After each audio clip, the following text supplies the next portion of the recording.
Le professeur a souligné un détail tout à l'heure, c'est quand la femme devient mère, toute son attention est portée sur son enfant. Mais des fois, elle ne le fait pas instinctivement. Ce sont les hormones, enfin la découverte de cette tête qu'on a longtemps fabriquée. Donc les hommes devraient être un peu compréhensifs, laisser le temps à la femme de s'adapter à sa nouvelle vie de foyer avant de... Oui. Ce qu'il dit, c'est pas faux, mais il faut savoir aussi que les hommes africains, malheureusement, ils ont un petit problème, c'est que quand la femme, elle accouche, ils ont l'impression que c'est à la femme de s'occuper entièrement de l'enfant. Et ce qui fait que le bébé, quand il pleure, parce que les bébés, ça ne dort pas le bébé. Non. Il pleure jusqu'au matin. Et lui, c'est en fait dans la journée, il dort. Mais le monsieur, quand le bébé pleure la nuit, il met la couverture sur sa tête, il dort. C'est la maman qui fait tout. Et cette maman-là, le matin, elle est très fatiguée. Elle est irritée. Elle n'a pas le temps de s'occuper de son mari. Et c'est comme ça. Et la journée aussi, elle s'occupe de la maison et tout. Donc, quand il rentre le soir, elle est fatiguée. Une femme qui est fatiguée, même si elle aime les câlins et tout, enfin, c'est un être humain. Voilà. Donc, les hommes, ils doivent comprendre que quand la femme accouche, on doit aider sa femme. Quand le bébé pleure la nuit, on peut aussi se lever et dire à sa femme, bébé, reste couché. Je vais m'en occuper. Lui donner le biberon, changer sa couche. Ça aussi, il faut mettre ça dans la tête des hommes. Parce qu'il y a des hommes qui pensent que non, c'est à la femme de faire tout.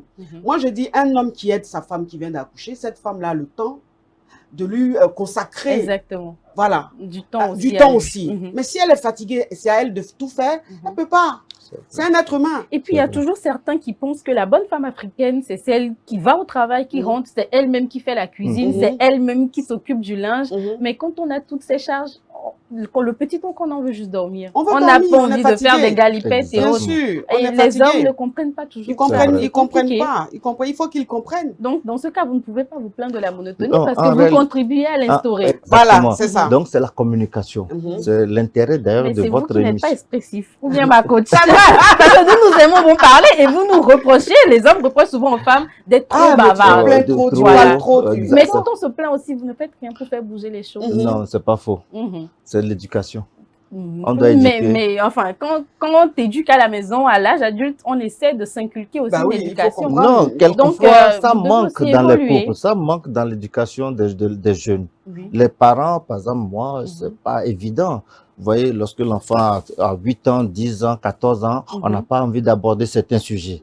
Lorsque l'enfant a 14 ans, 18 ans, l'enfant veut découvrir de lui-même. Il a ses copains, tout ça. Donc, vous voyez que la transition pour que les parents puissent communiquer aux enfants, pour le moment, le schéma n'est pas trop clair. Nous devons forcer, nous devons peut-être encourager ce genre d'émissions, encourager l'éducation sexuelle sur les jeunes pour que peut-être à l'école, dans les curricula, qu'ils puissent parler de ces sujets-là afin que nous, les parents, nous puissions aussi l'aborder aussi facilement.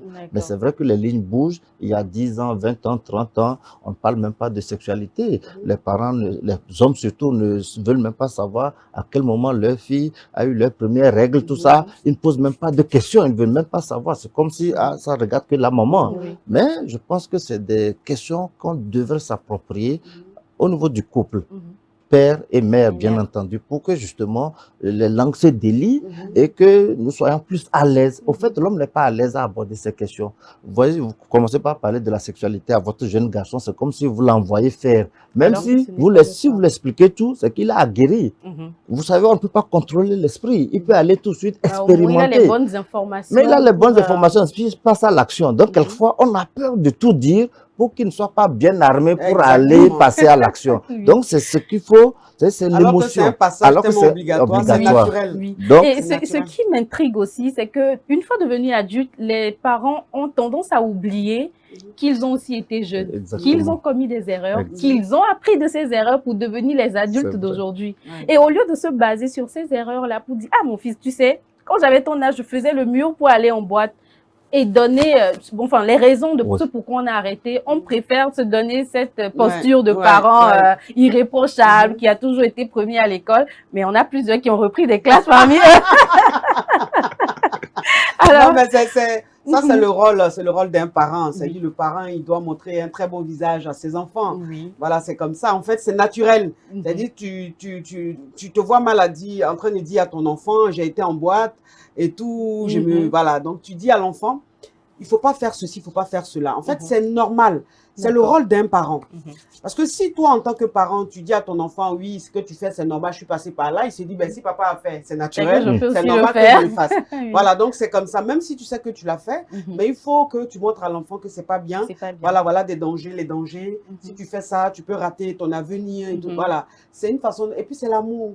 On aime tellement nos enfants que... On veut les préserver des dangers du dehors. On les couvre tellement, on veut tellement les protéger que parfois on dérape. Mais bon, c'est l'amour qui fait ça. D'accord.